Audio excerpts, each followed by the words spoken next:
Hello दोस्तों, कैसे हैं आप सब लोग। So welcome to academy for UGC NET classes में आपका स्वागत है। आज हम पढ़ने वाले हैं steps of the research process part 3। I hope सब लोग अच्छे होंगे और आपका एग्जाम जो अभी हुआ है हाल फिलहाल में अच्छा हुआ होगा। जो लोग जून 2023 की तैयारी कर रहे हैं, एग्जाम जो होने वाला है, उनको उनके लिए बहुत ही बेनिफिट वाली बात है। और हम बात कभी करेंगे काफ़ी, मैंने भी पहले क्लासें ली और अभी भी क्लासें चल रही है काफ़ी दिनों के बाद, बिकॉज मैं अपने कुछ ही काम में बिजी था, पीएचडी के किसी काम में बिजी था। तो अभी थोड़ा फ्री हुआ तो सोचा कि आपसे बात की जाए क्लास के माध्यम से। चलिए, मेरा नाम कमल है और अगर आप मेरा टेलीग्राम चैनल ज्वाइन करना चाहते हैं तो कर सकते हैं, डियर डेस्टिनी जैरफ के नाम से है। मैं लिंक डिस्क्रिप्शन बॉक्स में डाल दूंगा। चलिए, लास्ट टू पार्ट्स में मैंने क्या क्या पढ़ा है, क्या क्या पढ़ाया है, वो आज बात कर लेते हैं। पहले थोड़ा देखिए, रिसर्च, किसी भी रिसर्च प्रोसेस में या किसी टॉपिक पे रिसर्च करने के लिए क्या क्या स्टेप्स होती है उसके बारे में मैं स्टडी मतलब हम लोग पढ़ रहे हैं उसके बारे में। जैसे कि सबसे पहले मैंने जो पार्ट था उसमें पढ़ाया था कि आइडेंटिफाई द प्रॉब्लम। किसी भी टॉपिक पे रिसर्च करने के लिए आपके पास एक टॉपिक को आइडेंटिफाई करना होता है कि क्या वो टॉपिक पे स्कोप है कि नहीं है, क्या उस टॉपिक पे काम हुआ है कि नहीं हुआ है, हम जो करना चाहते हैं वो पहले हुआ किया कि नहीं किया किसी ने। उसके बाद आता है डिफाइन द प्रॉब्लम, कि उस जो टॉपिक हम डिसाइड किया है उस टॉपिक पे, जैसे कि मैं अगर ये बोलूँ कि मैं टोडा टोडा ट्राइब्स जो नीलगिरी हिल्स तमिलनाडु में पाई जाती है, अगर मैं उन पे रिसर्च करना चाहता हूँ तो मैं एक बाउंड्री तय करूंगा कि कौन से एस्पेक्ट पे उनके काम करना है। लिवलीहुड पे काम करना चाहता हूँ कि कल्चर पे काम करना चाहता हूँ, किसी भी तरीके से, चाहे वो इकोनॉमिक हो, एक ज्योग्राफिकल एस्पेक्ट हो, किसी भी एस्पेक्ट पर अगर मुझे करना है तो मैं एक पर्टिकुलर एक बाउंड्री ड्रॉ करता हूँ। उसके बाद आता है review of the literature. Review of the literature को आप सिंपली ऐसे समझिए कि किसी भी इंसान पे, अगर आप किसी भी चीज पे, किसी टॉपिक पे, किसी प्रॉब्लम को बिना जाने बिना समझे उस पे आप रिसर्च नहीं कर सकते हैं, उस पे आप काम अध्ययन नहीं कर सकते, तो उसके बारे में पहले स्टडी करना बहुत जरूरी होता है। उसके बाद आता है develop the research objective. Research objective का मतलब होता है, ऑब्जेक्टिव का मतलब उद्देश्य क्या है, आप क्यों करना चाहते हैं, है ना। अगर आप लोग मान लो, आप लोग अगर इंडियन वाटर प्रॉब्लम पे काम करना चाहते हैं कि मैं इंडियन वाटर प्रॉब्लम में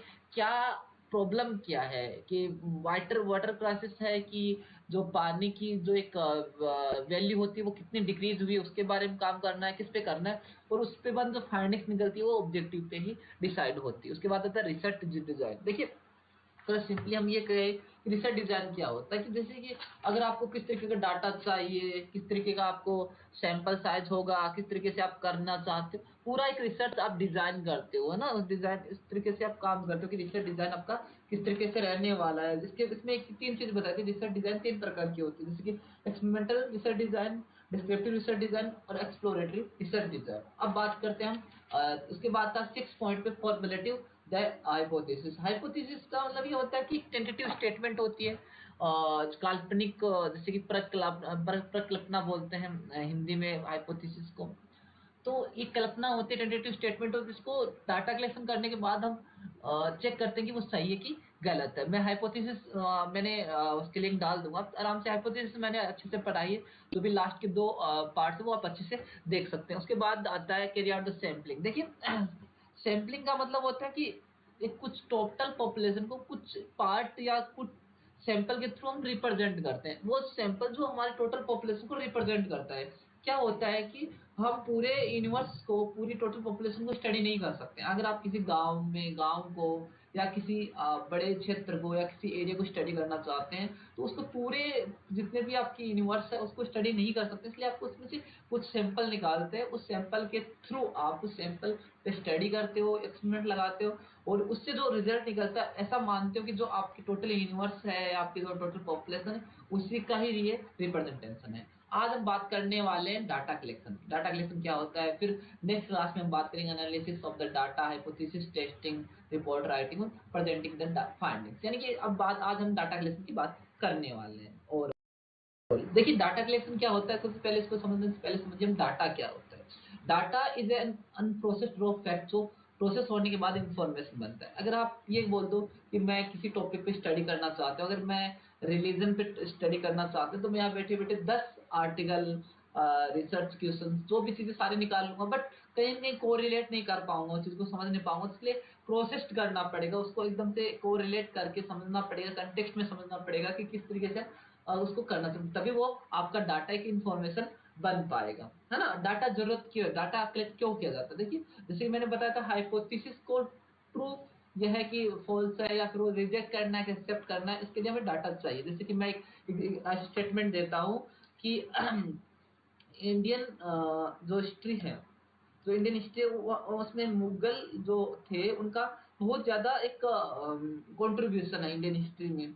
तो अगर मैं ये स्टेटमेंट दे रहा हूँ, ये अगर मैं हाइपोथेटिकल स्टेटमेंट दे रहा हूँ, तो उसके पीछे मुझे कुछ आर्ग्यूमेंट चाहिए, कुछ एविडेंस चाहिए, अकबर ने क्या किया था, औरंगजेब ने क्या किया था, सारे एक पूरा ओवरऑल जो एक एविडेंस बताऊंगा, एक पूरी आर्ग्यूमेंट दूंगा, उसके बाद ही मेरी जो डाटा मिलेगा, उस डाटा के बेस पर मैं बोलूंगा कि मेरी हाइपोथेसिस सही है कि गलत है ना। इसके बाद जैसे data collection in social research involve gathering information और data about a particular phenomena. देखिए इस जो भी एक पूरा पैराग्राफ कहने का मतलब यही कि डाटा किस तरीके का होगा, प्राइमरी होगा कि सेकेंडरी होगा, वो डिपेंड करता है आपके रिसर्च क्वेश्चन पे, आपके नेचर ऑफ द स्टडी पे, आपका रिसर्च डिजाइन किस तरीके का है, आपका जो अवेलेबल रिसोर्सेज क्या है। अगर आप प्राइमरी डाटा कलेक्ट कर रहे हो तो आपको ज्यादा टाइम चाहिए, ज्यादा आपके पास रिसोर्सेज होने चाहिए, वो सारी चीजें होती है, ठीक है। इसके बाद हम बात करते हैं टाइप्स ऑफ डाटा की। एक होता है प्राइमरी डाटा, जो फर्स्ट हैंड डाटा होता है प्राइमरी डाटा, एक होता है सेकेंडरी डाटा, ठीक है ना। तो पहले हम बात करते हैं प्राइमरी डाटा की। Primary data are those which are collected fresh and for the first time. जो रिसर्चर होता है वो खुद ज्यादा जाके डाटा कलेक्ट करता है, फ्रेश डाटा होता है, तो वो प्राइमरी डाटा होता है। वो डाटा जिसे रिसर्चर खुद कलेक्ट करता है अपनी स्टडी के लिए। Primary data are original in nature, original होते हैं क्योंकि हम वो खुद कलेक्ट कर रहा है और किसी ने अभी तक उसे कलेक्ट नहीं किया है। के बाद tool for the primary data collection. देखिए क्या क्या टूल है। पहला होता है सर्वे। सर्वे आपको पता होगा, सर्वे इन्वॉल्व कि भाई कुछ क्वेश्चंस होते हैं, एक जो डाटा कलेक्शन मानने वाला जो एडमिनिस्ट्रेटर होता है वो आता है आपके पास, कुछ कोई भी जैसे सेंसस जनगणना जब हुई होगी तो आपके पास आपके घर में आया होगा कि भाई आपका नाम क्या है, आप कहाँ से हो, कौन सा गाँव है, कौन सा पंचायत, कौन सा डिस्ट्रिक्ट है, क्या कैसे पूरा एज क्या है, पूरा डिटेल लेके गया होगा।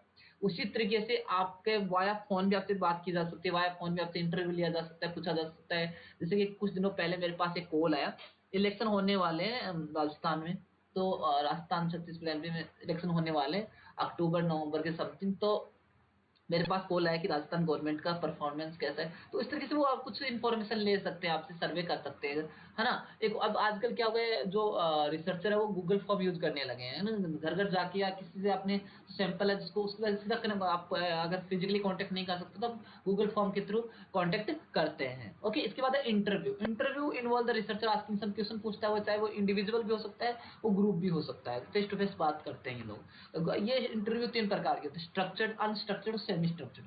स्ट्रक्चर्ड का मतलब होता है सब कुछ पहले से तय होता है कि क्या क्या क्वेश्चन होंगे, क्या क्या क्वेश्चन पूछने वाले हैं। अनस्ट्रक्चर्ड क्या होता है? अनस्ट्रक्चर्ड का मतलब होता है कि वो फ्लेक्सिबल होता जाता है, मूड स्विंग होती रहती है, कि अगर रिस्पोंडेंट का जो आंसर देने वाला उसका अगर मूड स्विंग हो गया, कुछ उसका मूड चेंज हो गया, तो हम क्वेश्चन चेंज कर देंगे। ओके, इसके बाद आता है सेमी स्ट्रक्चर्ड। सेमी स्ट्रक्चर्ड का मतलब होता है स्ट्रक्चर्ड प्लस अनस्ट्रक्चर्ड, दोनों तरह के क्वेश्चन होते हैं। इसके बाद आता है ऑब्जर्वेशन। ऑब्जर्वेशन क्या होता है? ऑब्जर्वेशन कि आप ऑब्जर्व कर सिस्टमेटिकली किसी चीज को डाटा कलेक्शन करने के लिए ऑब्जर्व कर रहे हैं ना, उसमें आप उसका बिहेवियर चेक कर सकते हैं, उनके जो इंडिविजुअल है या ग्रुप का बिहेवियर होगा, उनके जो फेस्टिवल उस तरीके से आप देख सकते हो। इथनोग्राफी एक बेस्ट एग्जाम्पल है आपका ऑब्जर्वेशन का। इथनोग्राफी में क्या होता है कि हम किसी भी कास्ट का जो ट्राइब्स है उनकी कल्चर को उनकी स्टडी करते हैं, है ना। उसके बाद आता है आपका FGD, focus group discussion. Focus group discussion involve है ग्रुप किसी एक पर्टिकुलर एक ग्रुप होता है जहां पर हम उन लोगों से एक सिमिलर कैरेक्टरिस्टिक के लोग होते हैं, जैसे रिसर्चर से पूछा, जो एक रिसर्चर उनसे पूछते हैं, कुछ क्वेश्चन पूछते हैं, जैसे कि मनरेगा के जितने भी जिन्होंने मनरेगा में काम किया उनसे क्वेश्चन पूछना है आपको कि किस तरीके से आपका कैसे क्या आपका क्या एक्सपीरियंस रहा है, किस तरीके से, तो वो एफजीडी करते हैं उसमें। इसके बाद आता है कंटेंट एनालिसिस।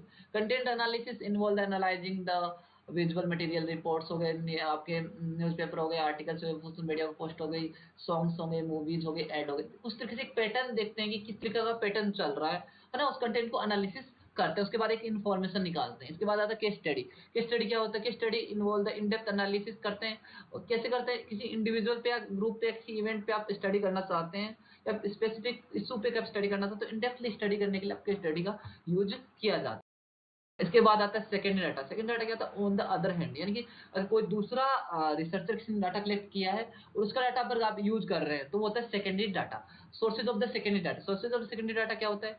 पब्लिश सोर्सेज और अनपब्लिश सोर्सेज। यानी देखिए, पब्लिश सोर्सेज क्या होता है? आपका हिस्टोरिकल डॉक्यूमेंट हो गया आपका, जैसे कि आपका कोई भी डॉक्यूमेंट हो गया, मान लो जो इंडिया जब कब आजाद हुआ उसका डॉक्यूमेंट हो गया, पब्लिक रिपोर्ट्स हो गया, स्टैटिकल रिपोर्ट हो गया, मिनिस्ट्री की कुछ रिपोर्ट हो गई, बहुत सारे आर्टिकल्स है जो पब्लिश हो चुके हैं, बुक्स है, मैगजीन्स है, जिनका अगर आप यूज करें तो वो आपका सेकेंडरी सोर्सेज में आता है। इसके अलावा अनपब्लिश्ड डाटा, जो डायरी हो गई, किसी अगर आप किसी पर्टिकुलर इंसान के बारे में स्टडी कर रहे हैं, तो अगर मान लो किसी को ऑटोबायोग्राफी पे, अगर सचिन पे मूवी बनी है, तो मान लो जो भी बनी उसकी बायोग्राफी किस तरीके की, तो उस पर अगर रिसर्च हो रहा है तो अनपब्लिश्ड रिसोर्सेज भी यूज किए जा सकते हैं। अब देखिए, कौन सा डाटा यूज करना है रिसर्च में, कौन सा डाटा नहीं यूज करना है, प्राइमरी डाटा यूज करना है कि सेकेंडरी डाटा यूज करना है, वो डिपेंड करता है आपका नेचर ऑफ स्टडी पे, टाइम कितना है आपके पास, फंड है कि नहीं, आपकी एक्यूरेसी कौन से, प्राइमरी डाटा में ज्यादा एक्यूरेसी हो तो प्राइमरी डाटा यूज करेंगे कि नहीं करेंगे, वो सारी चीजें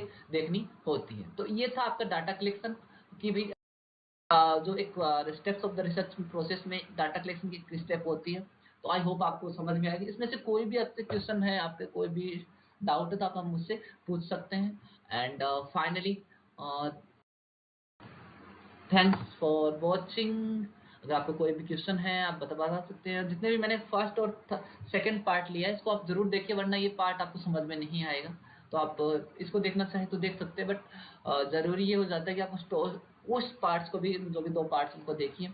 और आपके कोई भी आइडियाज है, आपके कोई भी सजेशंस आप मुझे बता सकते हैं। मैं पूरी कोशिश करता हूँ कि आपको एक अच्छा कंटेंट और एक अच्छी क्लास के थ्रू आपको मैं बताऊँ, ताकि आपको ज़्यादा से ज़्यादा बेनिफिट हो सके। Thank you.